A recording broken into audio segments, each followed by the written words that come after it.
নমস্কার বন্ধুরা, আপনাদের আর স্বাগত জানাই মেঘনা কুকিং ফুড চ্যানেলে। আজ আমি বানাবো সোয়াবিনের পকোড়া।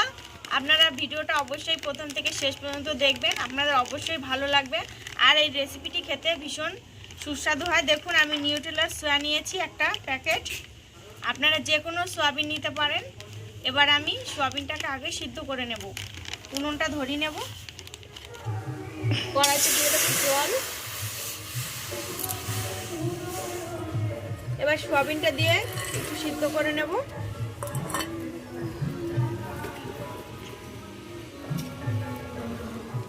সোয়াবিনগুলো সেদ্ধ করে নিয়েছি, এবার তুলে নিচ্ছি।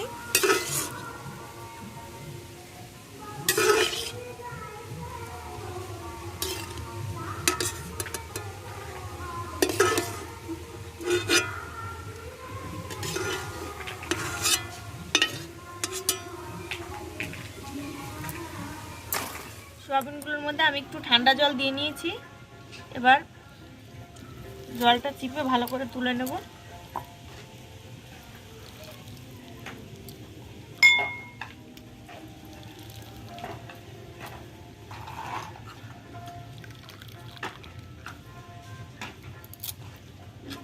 দেখুন, এবার সোয়াবিনগুলো আমি মিক্সিতে একটু গুঁড়ো গুঁড়ো করে নেব, একটু ভেঙে ভেঙে নেব।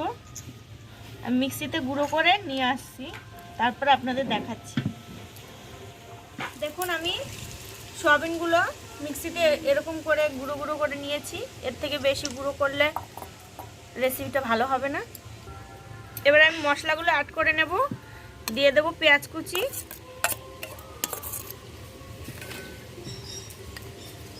রসুন কুচি,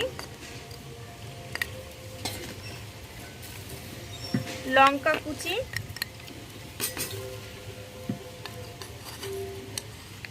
হলুদ গুঁড়ো,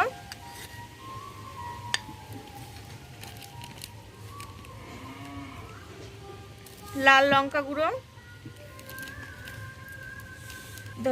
ধনে গুঁড়ো, স্বাদ মতো লবণ, আর দেব বেসন, দেব 2 থেকে 3 চামচ।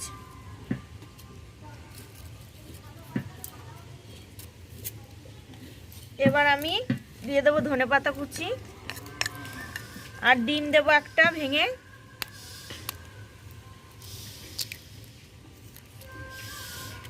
এবার আমি এটাকে ভালো করে মেখে নেব।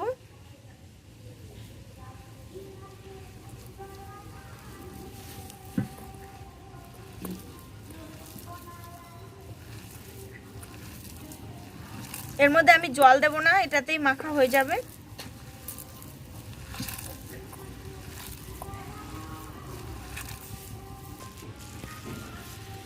আমি দিয়ে দেবো অল্প সানরাইজের গরম মশলা গুঁড়ো।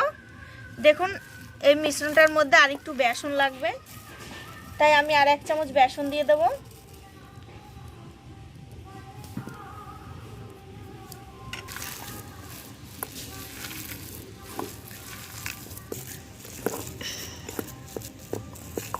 দেখুন, আমার ভালো করে মাখা হয়ে গেছে।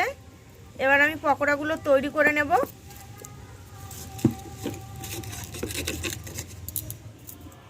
কড়াইতে দিয়ে দেবো সাদা তেল, গরম করে নেব।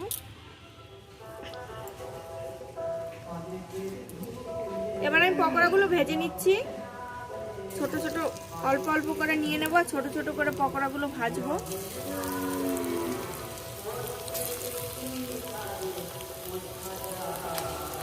পকোড়াগুলো তেরা বেঁকা হলে আরো খেতে বেশি ভালো লাগে। বন্ধুরা, আপনারা বাড়িতে অবশ্যই রেসিপিটি ট্রাই করবেন। এই পকোড়াটা খেতে কিন্তু মাংসের পকোড়ার থেকেও ভালো হয়।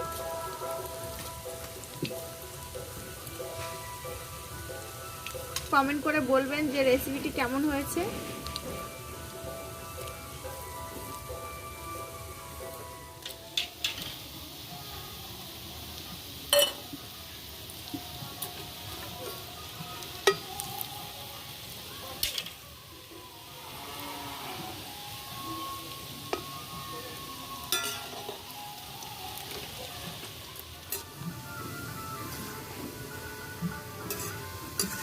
দেখুন পকোড়াগুলো আমি ব্রাউন করে ভেজে নিয়েছি, এবার তুলে নেব।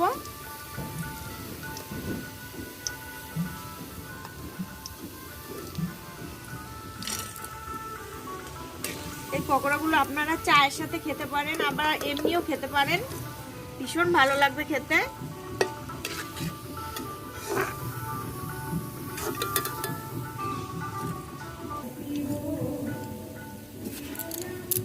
বাকি পকোড়াগুলো আমি ভেজে নিচ্ছি একই রকম করে।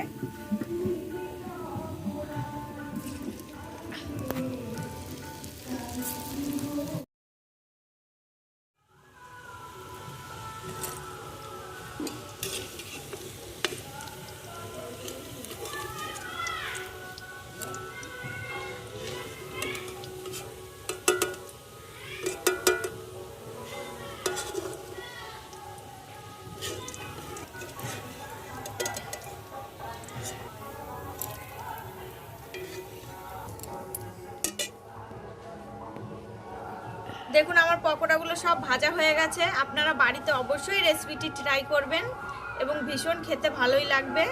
আমাদের তো ভীষণ ভালো লাগে বন্ধুরা। আর আমার এই রেসিপিটি যদি আপনাদের ভালো লাগে, লাইক, কমেন্ট ও শেয়ার করবেন এবং চ্যানেলটি সাবস্ক্রাইব করে অবশ্যই আমার পাশে থাকবেন। ধন্যবাদ।